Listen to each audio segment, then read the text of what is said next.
Tervist, hea rahvas! Taas rõõm kohata siin teleka kaamera ees selleks, et anda teile edasi informatsiooni, mis on äsja toimunud Riigikogu suures saalis. Ja nagu ikka tavapäraselt, me oleme siin ühe ainsa küsimusega, mis on fookuses ja meil on aega ülimalt vähe. Ehk siis, meil on küsimus, meil on külaline, kelleks on täna muidugi Ruuben Kaalep, austatud armastatud parlamendisaadik. Ja meil on aega 15 minutit, mis täpselt hakkab nüüd käima, kui ma selle ümber pööran ja lõpeb siis, kui see liiv on siit ära jooksnud. Aga täna oli meil niimoodi, et meil oli suures saalis oli infotund. Ja peaminister vastas paljudele küsimustele, enamalt jaolt oli see seotud energiaga, energiahindadega. Ja siis ütles peaminister ühel hetkel, et meie ühiskonnas on kõige suuremaks probleemiks tegelikult vaata julgeoleku probleem. Aga millegipärast keegi selle tähelepanu ei pööra. Kusjuures me pöörame. Ja sellepärast ongi Ruuben Kaalep siin, kelle poolt koostatud järelepärimine oli vägagi julgeoleku teemaline. Aga Ruuben, tervitus sulle ja ava see teema meie jaoks. Ja tervist ka minu poolt, et andsin täna sisse siis EKRE liikmete poolt allkirjastatud arupärimise peaministrile, mis puudutab meie kaitseväe missioone Malis. Ja see on teema, mis on juba palju aastaid sellest ajast peale, kui Eesti sõdurid sinna Aafrika riiki saadeti, on tekitanud palju vaidlusi ja järjest rohkem kahtlusi. Et mina ütleksin, et see on Eesti lähiajaloo ilmselt kõige küsitavam sõjaline missioon, kus me oleme osalenud, alates sellest, et tegemist on sellise diktaatorliku režiimiga, kus üks Lõuna-Malis võimul olev hõim rõhub kõiki teisi, on riigi iseseisvumisest peale seda teinud.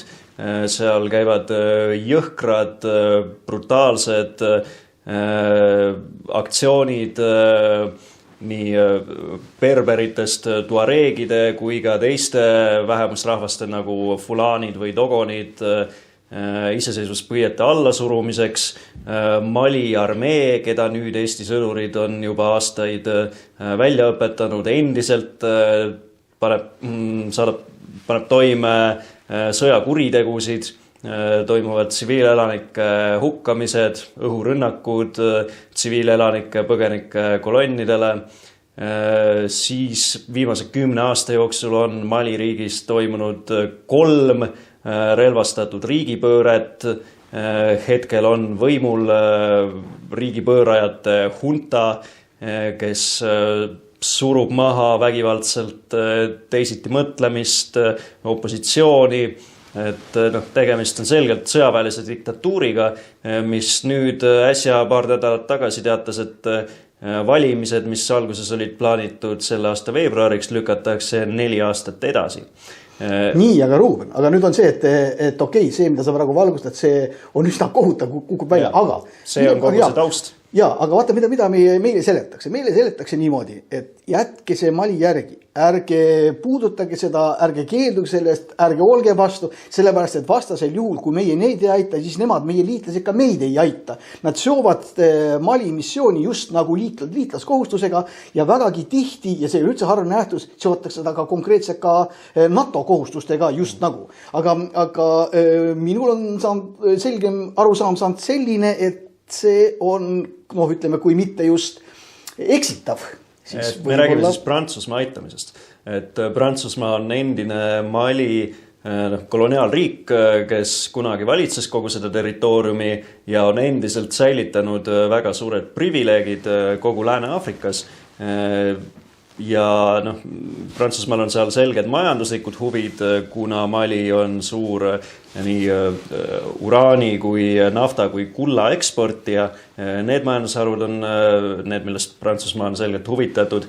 Teiseks Prantsusmaa kontrollib Lääne-Afrika riike Lääne-Afrika frangi kaudu, mis on siis varem oli seotud Prantsusmaa frangiga, nüüd on seotud euroga. Selle kaudu kontrollib kogu seda rahapoliitikat, ehk siis tegelikult kolonialism jätkub ja see Prantsusmaa poolt algatatud sõjaline missioon seal ongi sisuliselt selline neokolonialistlik avantüür, et siin ei ole tegelikult faktiliselt vaidluskohta. Nüüd, kuidas üldse saab seda siduda NATO meie liitlaste aitamisega, et aga küsiks niimoodi, et kui jälle, ega ju see, et kuidas nüüd Prantsusmaa NATO-s on olnud või ei ole, et see nüüd omate küsimus, aga ikkagi meil käib tavapärane arusaam sellisena, et kuna prantslane on NATO liige, siis see on tegemist just nagu NATO aitamisega. Kuigi praegu on ikkagi meie arusaam selles, et tegemist ei ole mitte niivõrd NATO aitamisega, kuivõrd nii-öelda Prantsuse personaalaitamisega või kuidas seda nimetada siis. Kuidas me selle saame lahku lüüa või ära selgitada selle NATO küsimuse ja Prantsuse küsimuse ja miks on ikkagi see väide vale, et juhul kui meie Mali missioonist ei osale, et see ei tee meie suhetele NATO-ga kahju. NATO puhul selleks, et meie peaksime, see põhjus, millist abi meie ootame NATO-lt ja millist abi meie saame NATO-le pakkuda, on läbivalt seotud NATO artikkel 5-ga. Aluslepingu artikkel 5, mis ütleb, et need NATO liikmesriigid, keda on aidatud, tähendab need, keda on rünnatud, saavad abi kõigilt teistelt liikmesriikidelt. Ja seda on ühe korra ajaloos rakendatud, see oli Afganistani missioon. Nüüd Mali puhul ei ole mitte mingit juttugi sellest, et Prantsusmaad oleks kuidagi rünnatud või et Prantsusmaa enda julgeolek oleks seal ohus. See ei ole mitte kuidagi seotud nende NATO aluspõhimõtetega ega ka siis NATO tegevuspiirkond üleüldse ei ulatu. Kui ma ütlen, et NATO ei ole Mali suhetega see ei ole NATO missioon üldse NATO seal missioon. On Prantsusmaa algatatud missioon ja siis seal on Euroopa Liidu missioon. See ei ole NATO missioon, et see on väga kaudne seos, et kuna Prantsusmaa sõdurid on ka siin Eestis, siis just kui meie peaksime nende koloniaalhuve käima kaitsmas. Tegelikult see ei ole mitte, see ei ole oma liitlase toetamine, see on Eesti ärakasutamine konkreetselt. Kas siis saab ka seda pidi öelda, et kuna prantslastel on seal olemas tõesti erihuvid ja need tulevad ajaloost arusaadavalt, et siis antud juhul, kuivõrd Prantsusmaa on väga mõjukas osariik Euroopa Liidus, siis Euroopa Liit on tõmmata hoopis prantslaste loa otsa ja kuna prantslaste mõju on piisavalt tugev, siis läbi selle Prantsuse mõju lihtsalt Euroopa Liit teostab seal oma uut laadi neokolonistlikku poliitikat, mille siis Eesti ka just nagu osa võtab. Ja täpselt nii ongi. Ja nüüd teine suur põhjus, miks me ei saa siin kuidagi rääkida enda julgeoleku kaitsmisest, on see, et mille juurde ma ei ole veel jõudnud, mis on kõige suurem probleem siin ja mille tõttu ma selle arupärimise esitasingi, on see, et nüüd teeb Mali režiim täiesti varjamatult sõjalist koostööd Venemaaga ja Wagneri palgasõdurite grupiga. Et nüüd on täiesti, viimastel nädalatel on tulnud täiesti selge vastuvaidlematu ümberlükkamatu info selle kohta, et Malis on sees juba sadu Wagneri võitlejaid, kes kontrollivad seal erinevaid strateegilisi punkte riigi keskosas ja liiguvad ka täpselt selle sama siis Põhja-Mali kõrbeala suunas, kus on ka siis Euroopa Liidu ja ühtlasi Eesti sõdurid. Et tegelikult me oleme seal samal pool rindejoont praegu lisaks sellele, et kohaliku terrorirežiimiga me oleme ka Venemaaga. Ja see on otsene, see ei saa mitte kuidagi olla meie julgeoleku huvidega kooskõlas. Ja õnneks on vähemalt sõnades sellest aru saadud ka meie valitsuses, sellepärast et kaitseminister Kalle Laanet eelmise aasta septembris ütles, et sel hetkel, kui Wagner läheb Malisse, toob Eesti sealt oma väed ära. Ja nüüd on see tõehetk käes, sest nüüd neid fakte Wagneri kohal viibimise ja Mali koostöö kohta ei saa enam ümber lükata.